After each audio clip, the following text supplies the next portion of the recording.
So thank you very much, Nina, for taking our time today. Really appreciate it. Uh, let me start with you. Some obvious questions. So tell us briefly why and how Zopa AI was founded. So Zopa AI is my second venture. I had another company which was more traditional HR consulting and executive search, which was running out of 5 continents. And it was 3 years back with the advent of data science and AI. I felt this was the perfect opportunity to pivot from a traditional business to something which is inspired by science. And having spent 20 years in HR, one realizes that one of the most subjective industries is the human capital industry, and this impacts all our lives. So all the more reason to kind of transform that space. So that is what inspired me, that whole motivation to make it scientific, make it objective, make it less biased and less error prone. So that was the motivation behind. Understood. That's it. Congratulations for creating an impeccable company, Nina. There's no Oh, doubt that you have been on a journey that is very unique, and the offerings are really very niche and very unique in its own nature. To be thank honest. you so much. That's so kind.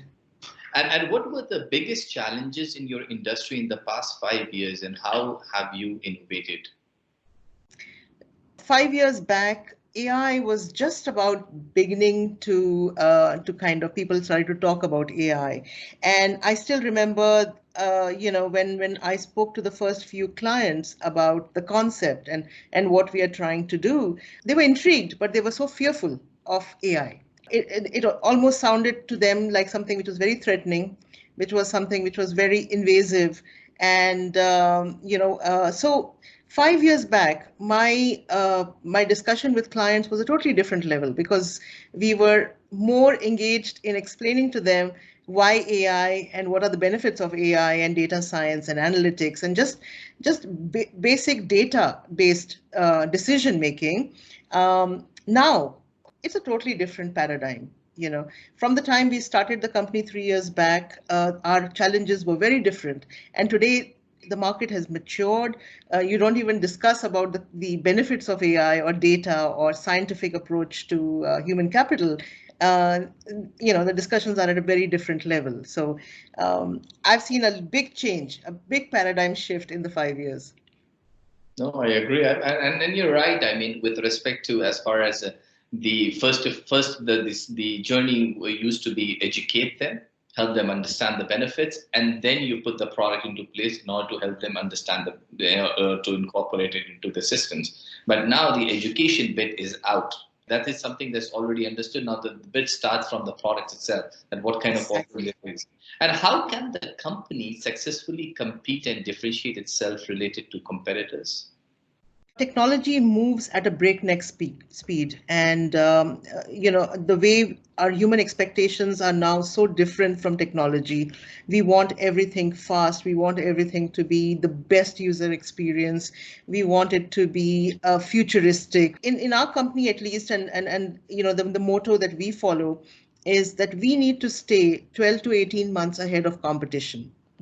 So whether it is in the maturity of the algorithms or whether it is maturity of a feature or user experience, and in all of these fields we take a quarterly audit on the product, keep a very keen eye on the competition, and we just have a mantra that if there is a competition, we've got to be 12 to 16 to 18 months clearly ahead of the game. Understood.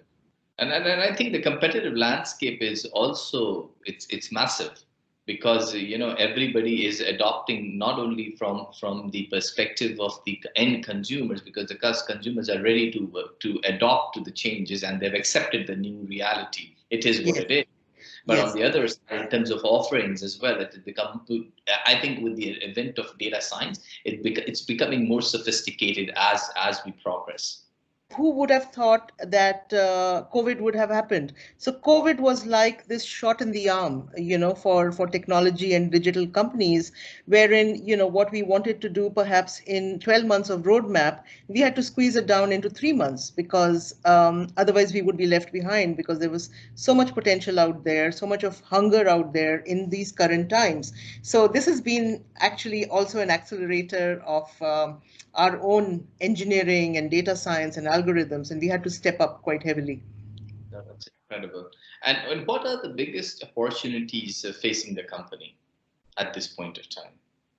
With the early wins that we have got, we at least have a massive endorsement that we are on the right track. There is a need for this technology. There's a hunger for this technology. There is appreciation for what it can impact, whether it is impacting the government, impacting the colleges, or impacting enterprises. So I think we are in a very good space when it comes to the external demand for our services and our product. A year back, we were about counting the number of clients that we were signing up, the deals. Now our mindset is very different. Now we say, okay, what is the market share? And how much market share are we going to grab, and we want to do one country at a time. So Singapore being, our headquarters in the first office that we started, we used to get very excited that, oh, we are on the 10th client, we're on the 20th client. Now it's very different. So the sales reviews are very different. That how much of market share have you grabbed in this in this space? So I think the opportunities are fantastic. It is just the beginning. There is a demand there. It's just a matter of doing things right in a focused fashion and with the right partners, and that's why I'm so excited about UAE as well. Our focus right now for this year is to really build Singapore to that next level, to grow the business in UAE, grow the business in India and UK markets for now, and then the other markets there onwards. I'm very, very bullish about our situation. I agree with you. I mean, with respect to opportunities, I mean, it's not only just limited to traction. It's more like the conversation is like moving beyond that, I suppose, right? That's correct. And that is really turning those traction into serious opportunities, and that is into some serious agreement signing. And that's why since the frequency has increased, so your approach rather than counting clients to the overall market has also changed, I suppose. And how well do you think the company is doing today overall and by business verticals? Well, it depends what the benchmark is and who you are benchmarking us against. But from our own benchmark, we are very, very pleased with the way we are going. One, because the clients that have used Zopa's products have started to renew contracts with us, and they are we've not had a single churn, touch wood, since we started. So we are beginning to see an impact. It's not just about using a product and getting something done. It's about what is the difference that the product is making. So I think we are in a very good situation so far. We seem to be doing all the right things. We are very heavily customer focused, both from the user experience point of view of using the product, and so that people enjoy the product and it's not cumbersome or it's not complicated. And so we continuously try to simplify it. It's an ongoing journey for user experience. And yeah, I think we are very bullish about how we are doing right now. That's incredible. And how do you think did the partnership come about, and what is the purpose of this partnership?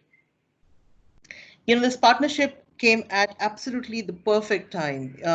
We were already in the mode of thinking of our geo expansion strategy, and there are 3 or 4 regions that come to mind when you talk about the commitment of the government and the commitment of that that country towards technology and transformation, and very clearly Singapore was one, but UAE is one of those very, very strongly voiced. I think the timing was perfect, Yusuf. So when we were contacted by Seed, this was just the perfect timing. It was just meant to be, and we were super excited that instead of us trying to go into a market which we were very keen on our own and trying to stumble and find a way that we get this opportunity to partner with Seed. That's incredible. And why do you think the UAE is a great place of interest for Zopa AI? For multiple reasons. Well, for the very first one being its commitment to digital transformation. I think we have all very clearly read UAE and UAE's commitment to digital transformation and technology transformation. So there is that level of acceptance, and not just acceptance but hunger for this technology. So that's really important. So there is a demand, and there is an understanding, and there's a hunger. Secondly, it is one of the very, very multicultural places in the world. So whether it is Dubai, London, New York, Singapore, these are the markets that you talk about when it comes to diversity, inclusion, the open economy, the excitement to do business. It kind of takes away that fear of the unknown from a market that you are trying to enter. So there's already a familiarity that you already feel quite comfortable that you can build a new market here, you can build a new business here, and I think just the way the approach, the attitudes of the the stakeholders of the nation, and I think it just gives you that comfort that they mean business, and there will be enough support and to kind of make it successful here.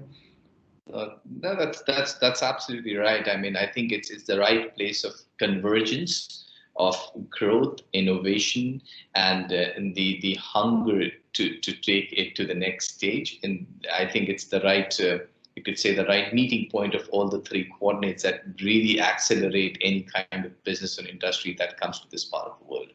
Absolutely. So when coming to your clientele, could you tell us more about your target clients or customers who will greatly benefit from your platform? So our focus is in three main sectors. Let's talk about enterprise first. One of the largest markets, so to say. And when it comes to enterprise, there are certain industries which are always more more willing to adopt than others. So large enterprises, our sweet spot is where the volumes are large. So obviously the effort and the time and the money and which is spent on hiring and selections is very huge. So not just from external hiring point of view, but also from internal job rotation and succession planning. So I think enterprise is definitely a very focused sector for us, especially industries like pharmaceutical or retail or construction, which are very manpower intensive industries, and these can be quite a challenge for the business owners to make sure that they are hiring right, hiring on time, and not kind of also building employer branding and so on. So government is a very, very big focus for us. If I take the example of Singapore, we are working very heavily with the Singapore government at various stages, especially now after COVID, with the amount of people who've gone out of employment or the displacement and so on. There is a lot of focus for countries and their governments to focus on their citizens and to make sure that the employment rates are brought back at par and so on. So governments have always been a massive focus for us. And then thirdly, it's the colleges and institutes. So whether it is for internship hiring or whether it's for admissions, a lot of universities are rethinking the way they want to do their admissions, and not just based on grades. They want to do it more on the capability of the student and the preferences of the students, so that the dropout rates are lower, their success as an alumni is much higher, and so on. So I would say these are the three biggest industries that we are focusing on. So I think in terms of employment, traditionally it used to be only for when any platform or any investment towards the human resource spaces was concerned, it was only towards the white collar and above.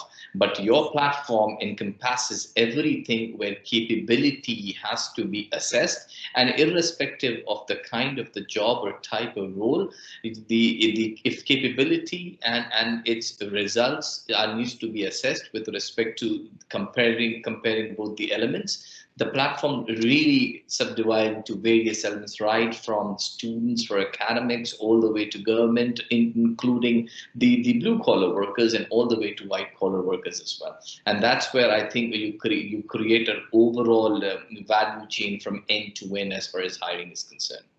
Absolutely, Yusuf. I think well said. And our ultimate goal, of course, is to create that ecosystem. These are the main pillars of the society. If you look at it, the enterprise, the government, and the colleges, and and then of course you have the blue collars and the. I think ultimately the vision is that you're bringing together that entire ecosystem that feeds into one another, so as to select in a more objective fashion, so which makes the companies more productive and has a better choice, as well as making sure that the candidate is in a role where they are capable of doing the job, and also are happy in that, so that there is that retention capability, and just the whole motivation level of the person is maintained. And what can we expect to happen in the next 6 to 12 months following your announcement of this new partnership? Oh, we are already doing a lot of work. We've just finished the workshops with Seed, but behind the scenes, we are already working really hard. My first thing would be that I would want to do some of the initial meetings, especially if it comes to the government. I really need to roll up my sleeves and understand the market really well before I can, even start to train or to guide somebody else. So that's the case with every new market that I go into. I mean, I want to understand the nuances myself. I want to have the first few meetings myself. So I'm pretty excited. I hope that I can make it to Dubai for the first few meetings in September. Get the lay of the land, understand how the clients react, and what is the kind of feedback we are getting. Take it back to our engineering and data science to do any pivots that we need to do specifically for the market. Every market is different. Every client is different. We want to make sure that we don't give a one size that fits all kind of an approach. We need to make sure that the product works for the business rather than the other way around. And I can only do that if I was to really dip my fingers in my hands completely. So I think till the end of the year, that's what my main aim is going to be. And I've already started the search, and I know I've requested Seed as well to recommend someone. Already started a search for a country manager. So a senior professional who will be based in Dubai, who will be kind of, really driving this business very, very heavily. And then we will grow the team under him or her. Yeah, we are already running along with you and making sure that we don't waste any time. That's impressive. And collectively, what do you would like to say on your long-term vision in the UAE? I am very positive about my outlook for the UAE business, and not just for UAE, but for the larger MENA region. There is a lot of scope. In that entire within the United Emirates, but also North African markets, and kind of really develop all of that. So we plan to have only 4 to 5 main, so to say, flagship offices of Zopa, and the rest of the business we want to do through partners, I'm 100% sure that UAE is one of those. So UAE, Singapore, UK, and eventually California. So definitely, this is a very, very important office for us, and a huge. We are super excited about it. So I think we've covered all what we can. Thank you very much, Nina, for your time today. Really appreciate it, and thank you for helping us understanding more about Zopa, your plans, your vision towards the country, and we really are excited and look forward to working with you in the new course of future. Thank you so much, Yusuf. It's such a pleasure. Thank you very, very much.